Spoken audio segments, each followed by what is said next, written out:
We choked, our eyes burnt, our lungs smoked the equivalent of 4 packs of cigarettes every day. We lived through a gas chamber called Delhi. Some might have died. All of us reduced our life expectancy this month. From the all-knowing Supreme Court judges to the abundant street urchin at the New Delhi railway station.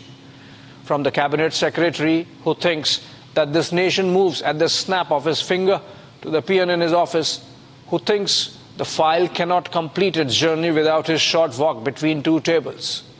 From the parliamentarians who fancy themselves as Caesars ordained to their chamchas who believe their lords can do no wrong.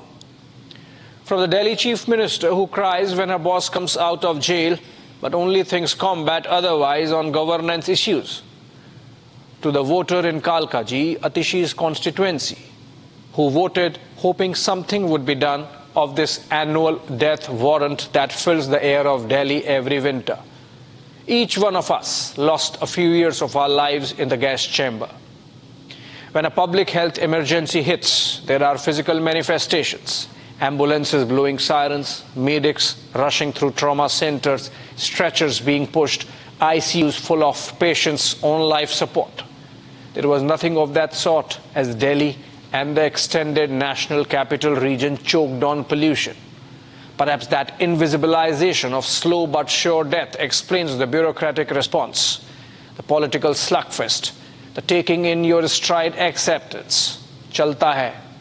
Perhaps the lack of drama in the collective homicide explains the absence of protests at Jantar Mantar, blockading of parliament at Vijay Chowk.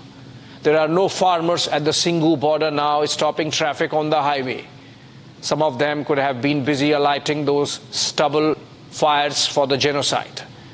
They can't be put in jail because they perform the important function of tilling the land so that you and I have our food and die after that. The farmer leaders wearing green caps have vanished in thin air, perhaps consumed by the grime of the stubble burning. Nowhere to be seen were those rent-a-cause activists who create slogans out of the same thin air, maybe lulled by the love for those farmers. Also missing were the toolkits of those crypto Greta Thunbergs who believe their social media posts set the nation's agenda.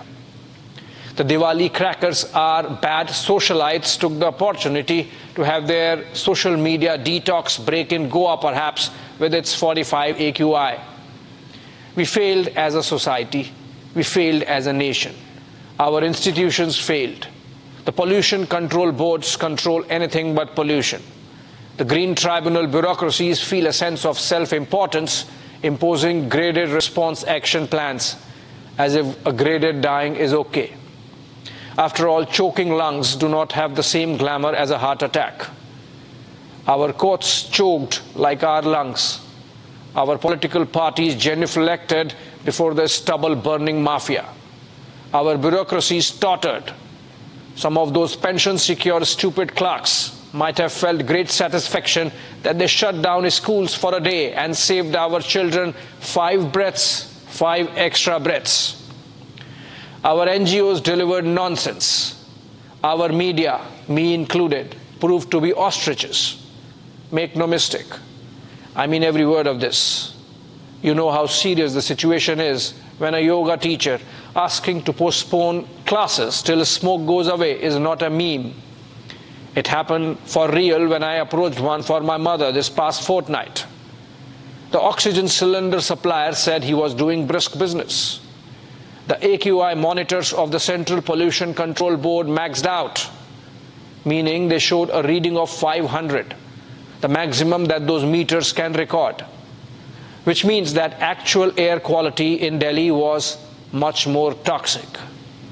A couple of years ago, I was meeting a diplomat in Khan Market. That's where they prefer to meet, unfortunately, to conform to the upward mobility of India as a nation.